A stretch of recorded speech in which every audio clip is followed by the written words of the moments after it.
Hello friends! Kamusta kayong lahat? Happy Sunday everyone! Today is April 6. So ayan, medyo matagal-tagal hindi tayo nakapag-vlog kasi nga very busy talaga sa work. So yung off ko talaga, it's only every weekend. At saka ang bilis-bilis ng araw. Yung 2 araw mong off, parang wala nga parang isang araw lang. But anyway, so papakita ko sa inyo friends yung aking backyard na yung mga bulaklak. Medyo nag-i-start na sila. Nag-spring na 2 weeks ago or more than 3 weeks na yata. So papakita ko sa inyo yung mga bulaklak dito sa backyard. Hindi pa naman karamihan. So ayan,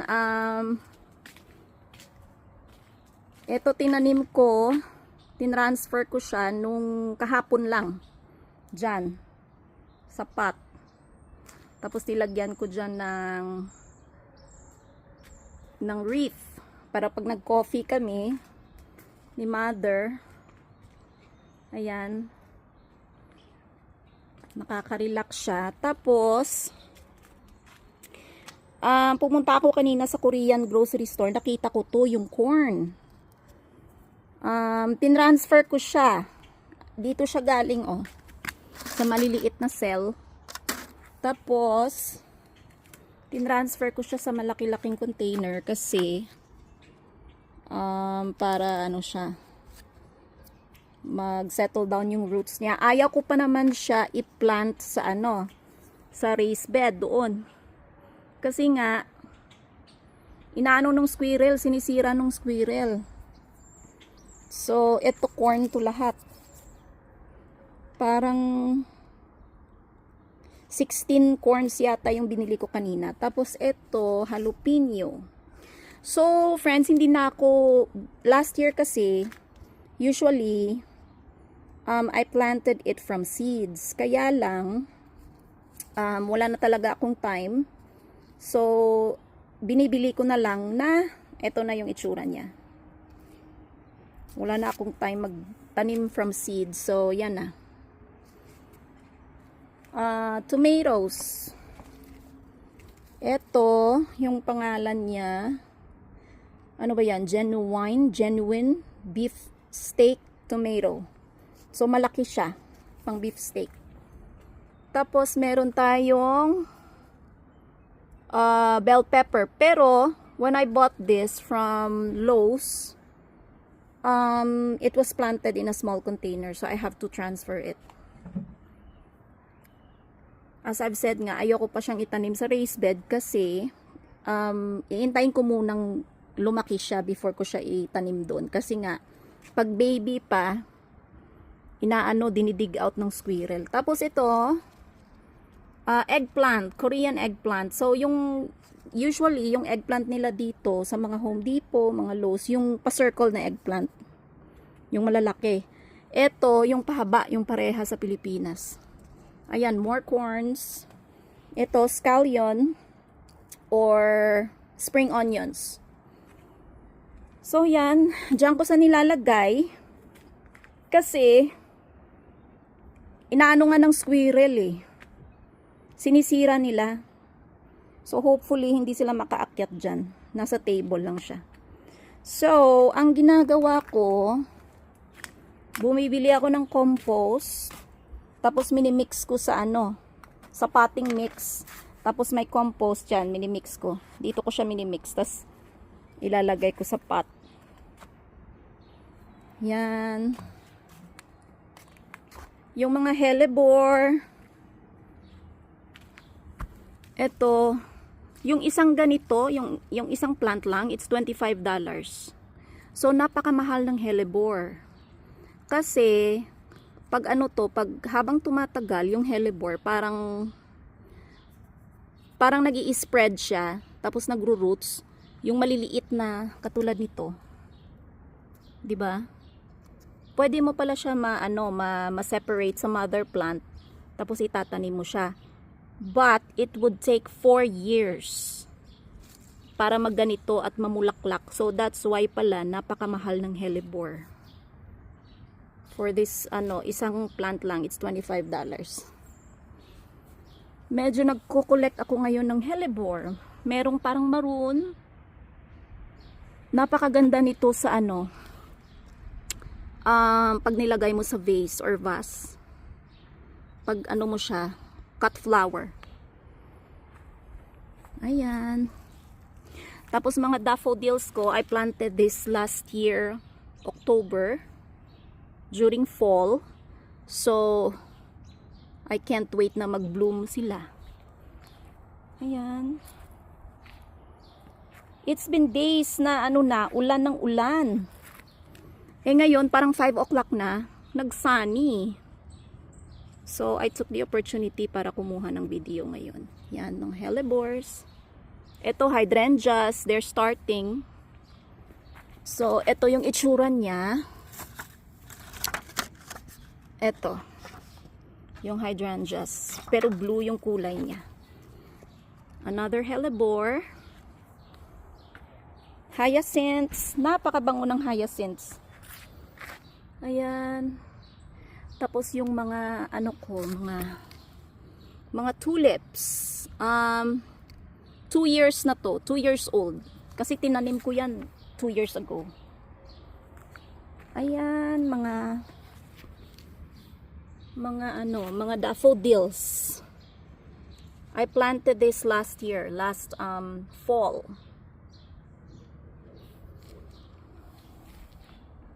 More hellebores.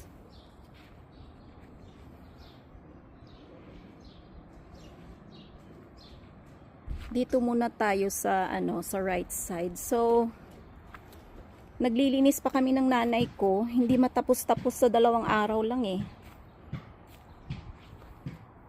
Ayan.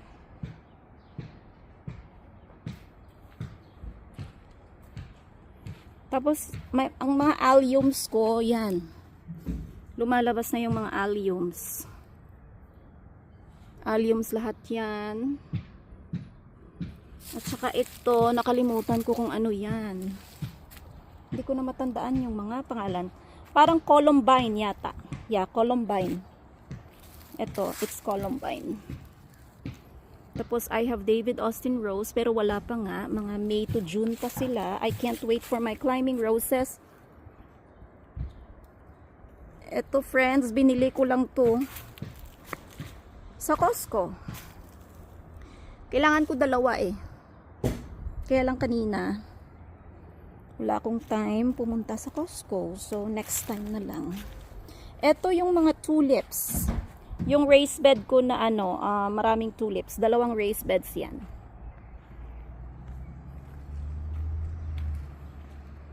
Ayan. Ito pa. I planted all this last year. Pero yung hyacinth, 2 years na yan. At saka ito, konting lumabas. This is the, tulips.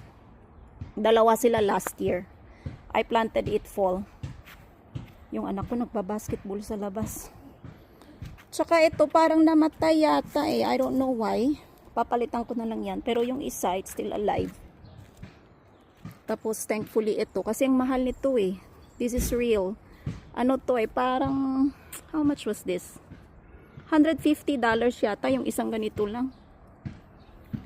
Hindi pa dala yung pot na white. So, ito yung sinasabi ko, friends. Yung climbing rose ko.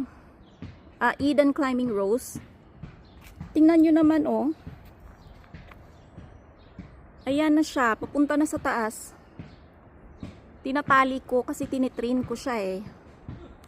Tapos yan. Hanggang dun, 4 sila. 4 na arbor. Merong climbing roses. Saka ito, I planted it last year. Lahat to, ito. Last year. Tingnan nyo naman. Ang ganda-ganda ng ano. Maraming varieties kasi yung ano eh. Daffodils.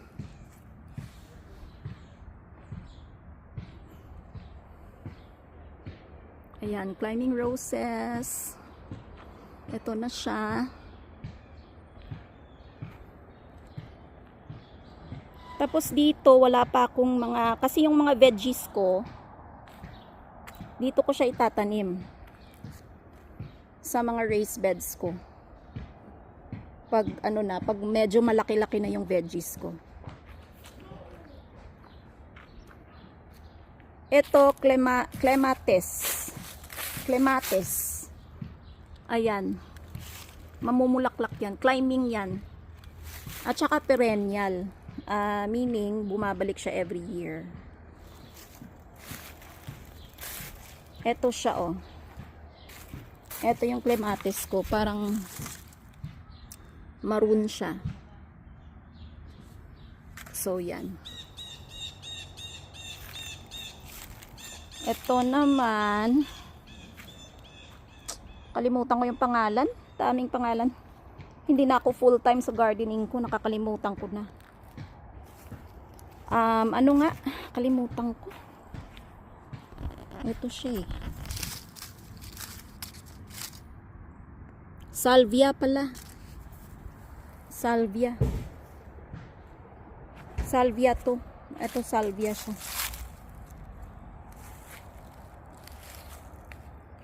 Ayan, more tulips and daffodils. Ito tulips. Tapos yan daffodils. Tapos may alliums. Hindi ko in-expect na ano kasi maliliit yung bulb na parang tinapon ko lang dyan eh. I didn't expect na magbulaklak siya. Ito naman yung climbing rose ko din. Tinitrain ko. Yan oh. Yan. Papakita ko sa inyo yan friends pag ano, pag June na. Yung may mga flowers na sila. Tapos sa labas meron din. May climbing roses din ako. Lots of alliums. Ayan. Tapos friends, balik tayo dito kasi papakita ko yung ano, yung tinanim ko last year na 1,000 bulbs of tulips. Ayan. From here up to there. Sa dulo siya. So, tsaka ito, tingnan nyo naman yung mga daffodils. Ang gaganda. Ito, bleeding heart to. Ito. Tapos, yung ano, yung mga lilies, nag-i-start na din. Lilies, at saka ano bang pangalan nito? Ito lilies. Ito, kalimutan ko. Basta. Malalaman na lang natin yan pag may bulaklak na. Ayan, ang dami nila. Ayan, may tulips.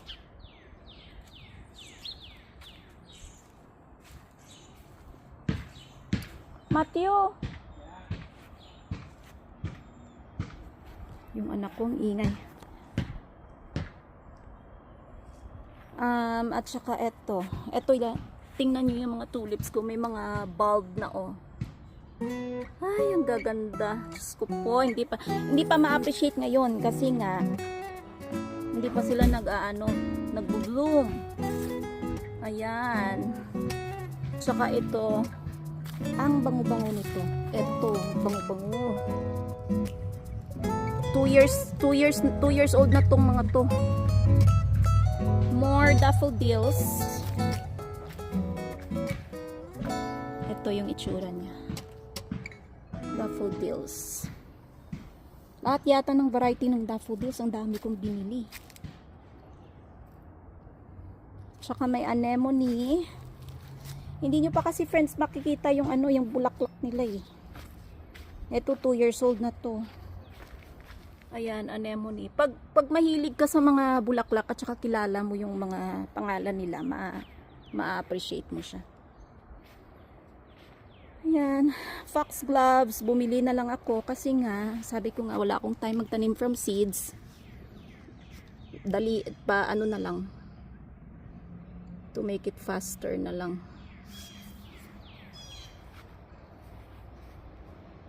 Ayan, tingnan nyo yung friends, yung, oh my gosh, yung tulips. Ayan, oh. Tulips lahat yan. Hanggang dun, tulips yan. Pag natapos na yung spring, wala na rin sila. Babalik na naman next year. Ibang ano na naman. Ibang bulaklak. Ay.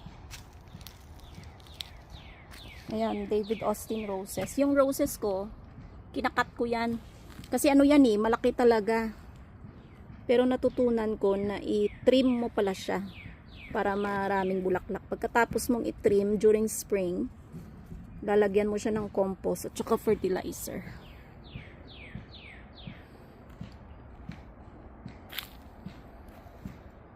Ito, ano nga to? Hindi ko na maalala. Ito more clematis. Yan, ito more tulips. Ayan. Hydrangeas.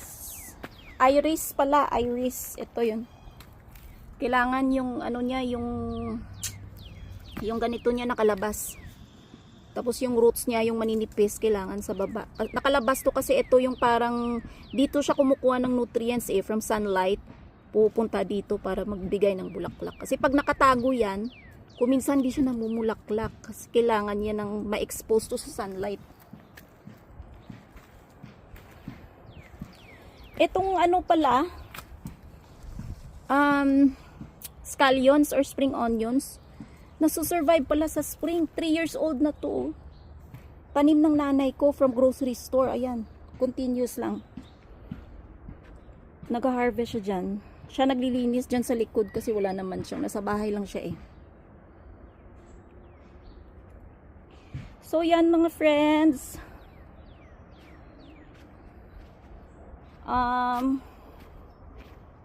Yan ang update ko sa aking garden.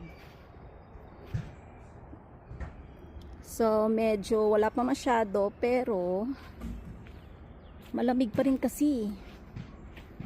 Ito naman, nilagyan ko ng ano, ng dirt kasi pa-slope yung ano niyan. Kung minsan delikado matutumba ka. So, nilagyan ko siya ng more ano, dirt para mag-level. Doon din. Para mag-level siya.